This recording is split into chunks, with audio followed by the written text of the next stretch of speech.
Are you using energy drinks like these to fuel your workouts and further your health and fitness goals? Well, there's some things you should know about these. Some things they're actually missing that you could use, and some things they have that maybe you could do without.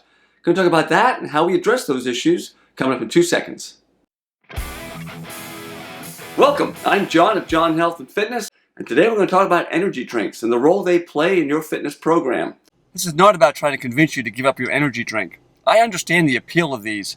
They're sweet, they got fun flavors like cotton candy, and they really jazz you up on that caffeine. The point of this is to try to figure out a way to make these better. Try to make you an informed consumer so you understand exactly what you're getting, what you might be missing, what you might want to add, and some things you might want to avoid. Specifically, we're going to talk about 3 things. I'm going to timestamp all these categories down in the description so you can skip around to the sections you really want to see. One, I'm going to talk about 2 things these energy drinks lack that you might want to add to your health and fitness program and certainly to your pre-workout program. Second, I'm going to talk about a couple things that they have that maybe be better off if they didn't have those things.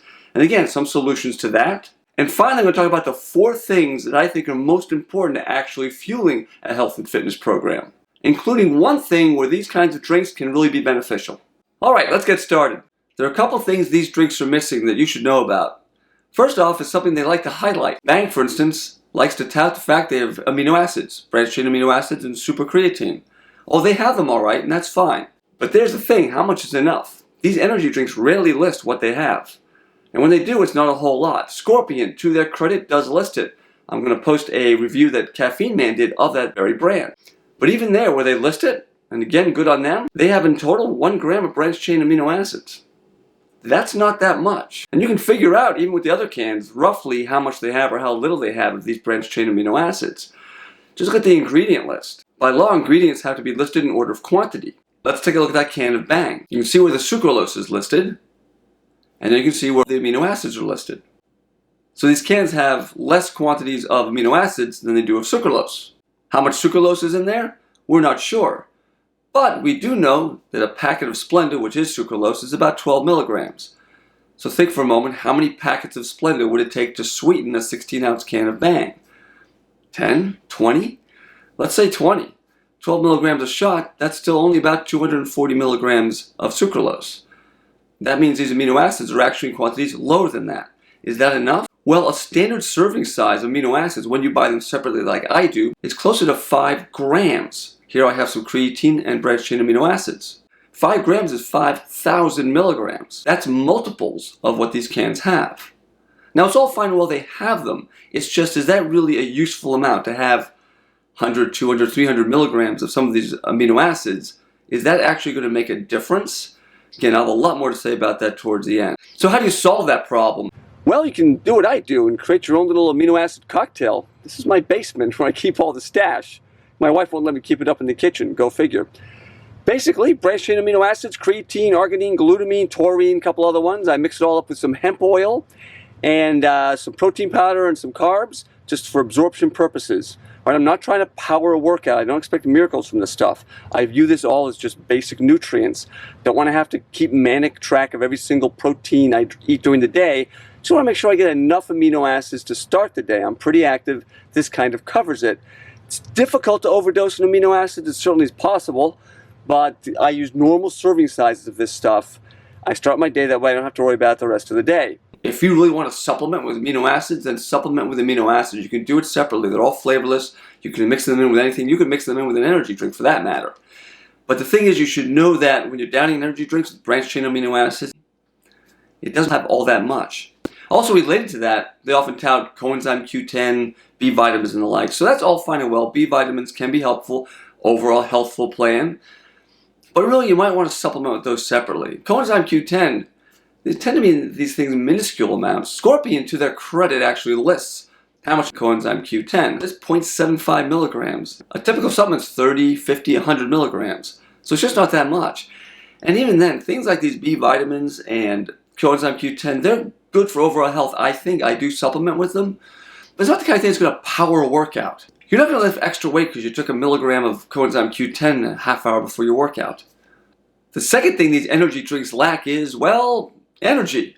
Not to get too technical, but energy is actually from food sources. It's your macronutrients, carbohydrates and fats.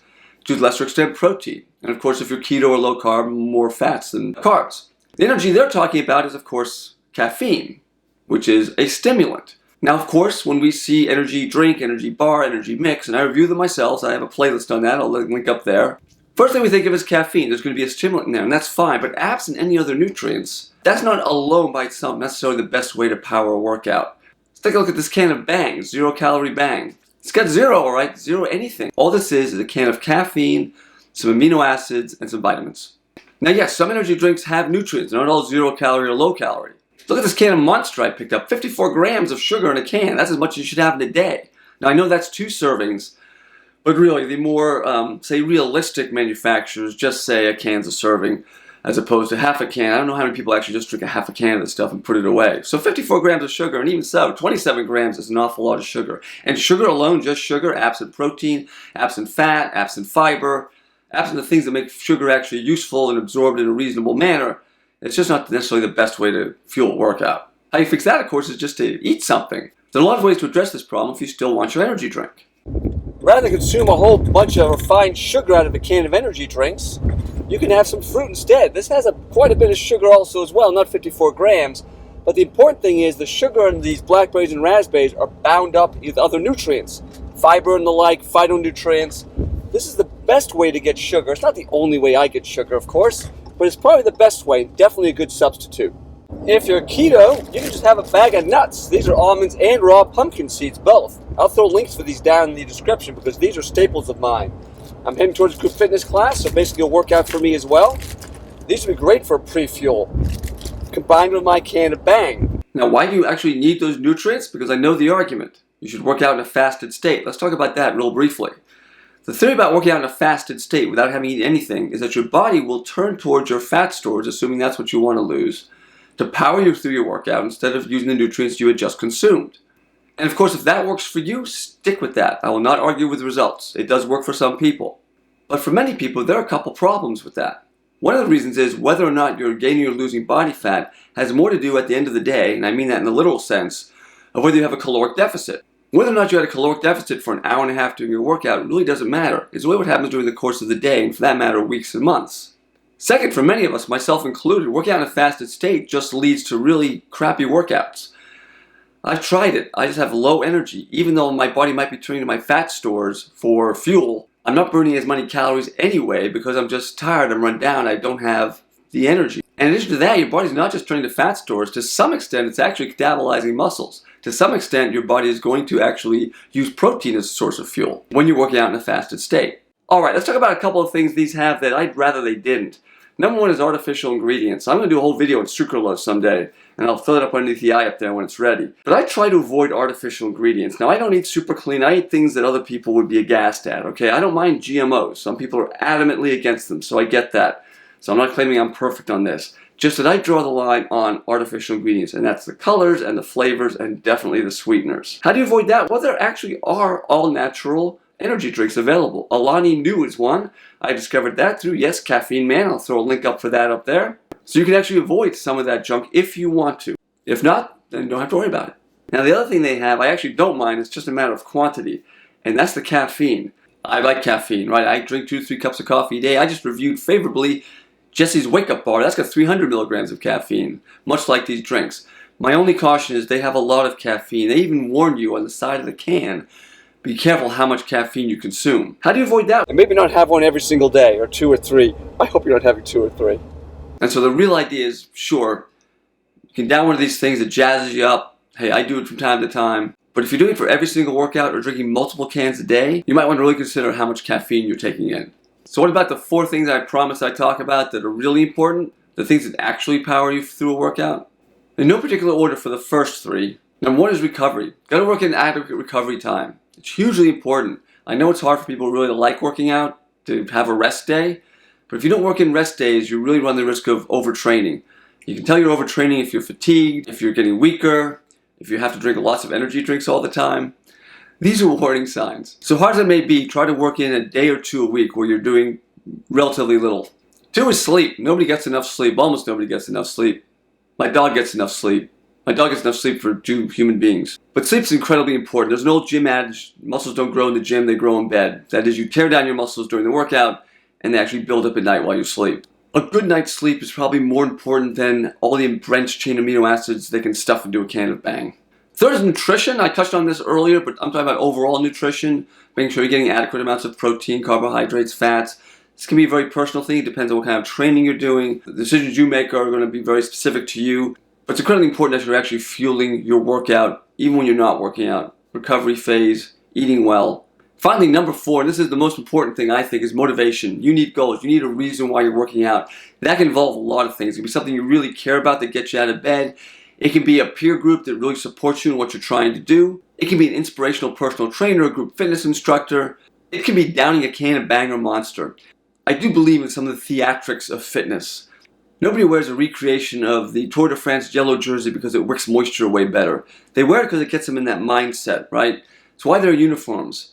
Military uniforms, suit and tie for Wall Street. It gets you in that frame of mind. So if downing a can of Bang gets you to the point where you're saying, yeah, now it's workout time. Absolutely. One final word about kind of all the hype you hear about energy drinks and certain kinds of ingredients. I've been working out for decades.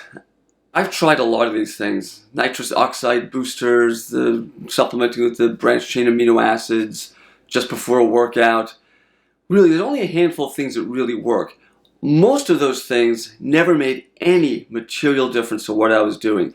Nothing compared to motivation, nothing compared to getting a good night's rest, nothing compared to working in recovery time, and nothing compared to overall adequate nutrition. None of those other things mattered. It's those 4 things. Truly, let's be honest, the reason that Bang and Monster and these energy drinks exist, and for that matter, the energy bars and things I actually like, is the caffeine. Caffeine is a relatively safe and effective stimulant.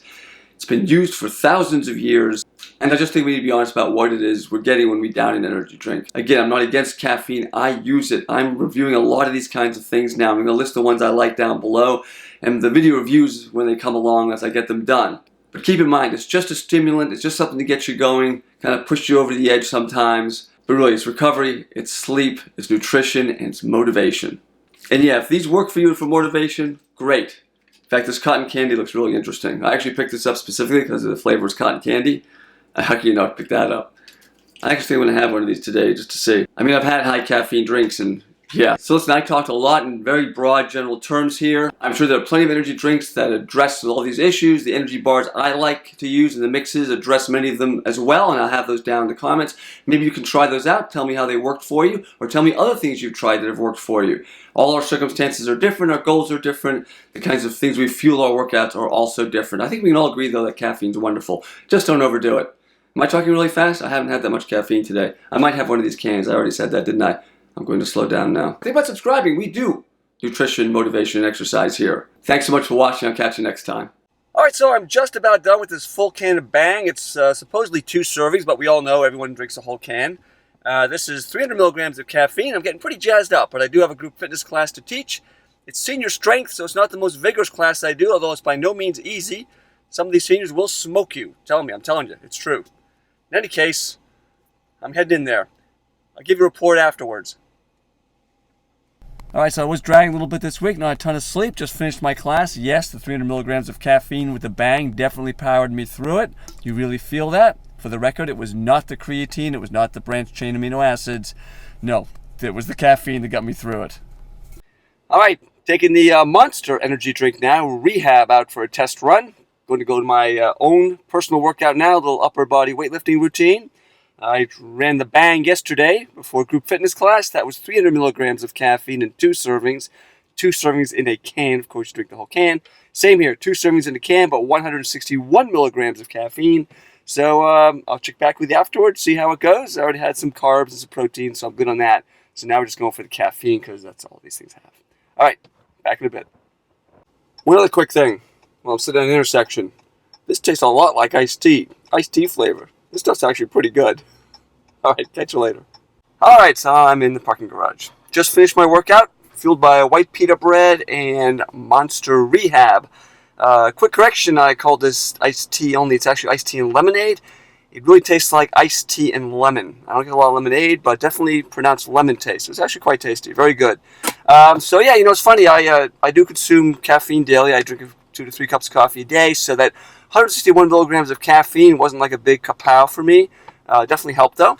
The 300 milligrams from the Bang yesterday, that one I noticed. That's kind of what I need to really feel it. The other thing is I kind of got I'm wondering if sucralose, which these things have, which is why I don't typically drink them, gives me headaches. So let me know, is that a thing? If you know if that's a thing. Oh, it makes me really thirsty, I think. I was really thirsty during this workout. Let me know if those are things. If those are things, put them down in the comments. I'd really like to hear about it. But that's it. Bang and Monster. They're caffeine delivery systems. They're tasty. And if that's all you're looking for, they do work. This isn't about telling you have to give up your energy drinks. This is about how, if you're going to have energy drinks... Wow. Well, bang.